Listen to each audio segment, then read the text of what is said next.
down there. It's gorgeous, gorgeous day. Well, the Trump rally ranking among the top 5 post-election rallies in history. But is it just the beginning of a huge run-up in stocks? Joining me now is Trump economic advisor, Fox News contributor Steve Moore, Scott Martin of Kingsview Asset Management, and a Fox News contributor, and Jack Howe of Barron's Magazine. A great group. Steve, first to you. Now, we put together a list of post-election rallies, big post-election rallies. The biggest actually was by Herbert Hoover, and of course that was just on the eve of the Great Depression. But right next to him, number 2, is John F. Kennedy. Huge post-election rally of 8.8%, and then it went straight up from there. I assume, I'm just taking a wild guess, Steve, but I assume you think Trump's going to be more like JFK than Hoover. Well, I sure hope so. And by the way, I don't think anyone wants to have their name in the same name as Herbert Hoover when we did see the Great Depression and but JFK ain't bad. Yeah, that's true. And look, we saw the market explode in the 6 weeks or so after the election. Now it's been kind of dwindling down a little bit. We flirted with the 20,000 mark. But here's the point. Long term, I think if you invest right now in the stock market and Donald Trump does the things that says he's going to do, and there's always a risk premium of whether he can get this done. But David, I'm here to say if he does get it done, if he does get those business tax down and the regulations down and the energy policies put in place, I do think you see a big boom. And by the way, in the Reagan years, that boom lasted for 18 years. So exactly. It could be the start, Great point, Steve. Really big. Jack, Goldman Sachs had an interesting piece today, or an interesting comment today. They said if you look for stocks from companies that have been paying a lot in taxes and corporate taxes and don't qualify for any of the loopholes, those are the stocks to get, because those are the ones who are going to see their stock or their tax costs go way down. Do you agree?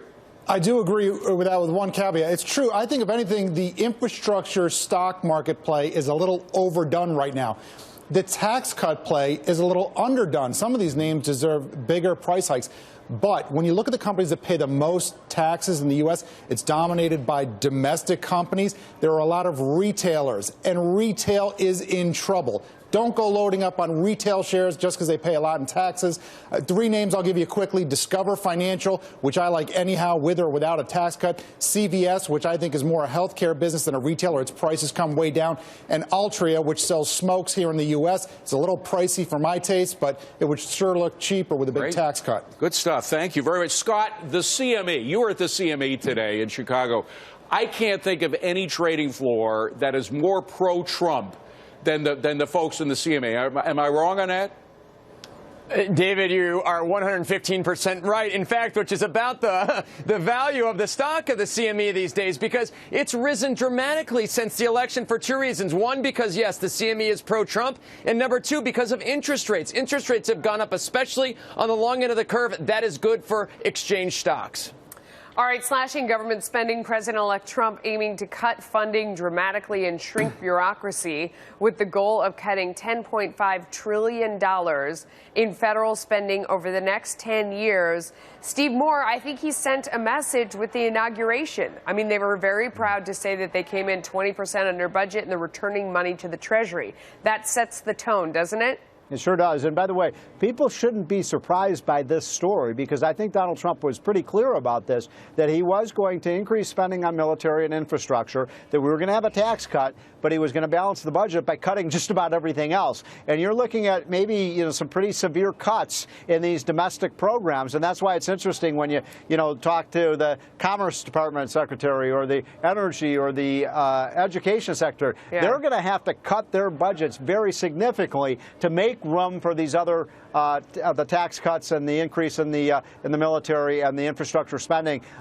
because the Republicans are still a fiscally conservative party. They still want a budget that within 5 to 8 years balances. See, Jack, I am not surprised by this, because I think that, like most big business guys, when running something, he's basically cheap as hell. And he wants to do it and he wants it to make sense. But if you listen to people who are focused on the spending, like Charlie Gasparino talking about, Trump is talking about spending on infrastructure, spending on so many different things. He was part of the group that was worried that he was going to be a wild spender. What do you think? Well, we'll see how this shakes out. I'll tell you one thing that really burns me is when I know that union labor has been so weakened in the private sector because they've had to come to grips with economic reality. They haven't done that yet in the public sector. You have all these protected positions.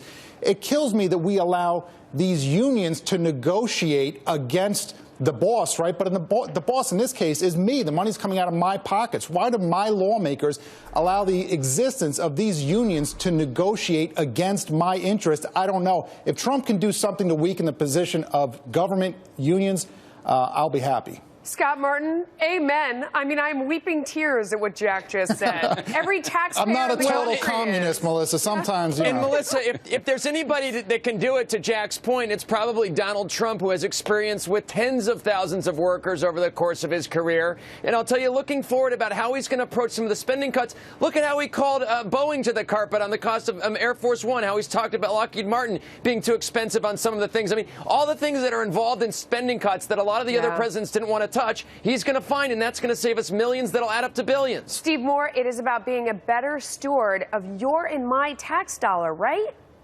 You know, I don't know if you all saw the story today. A survey, 1 out of 3 federal employees is talking about quitting their jobs over protest of Trump. I mean, that good news or what? We just cut the budget a lot right there. But look, I think Trump, one of the reasons he was so attractive to voters, I mean, this is such an obvious point, but it's worth repeating. He's a businessman. He does know how to cut expenses. He knows how to make the expenditures match the receipts. It's something that hasn't happened in Washington in a long time. I think he's committed to doing it.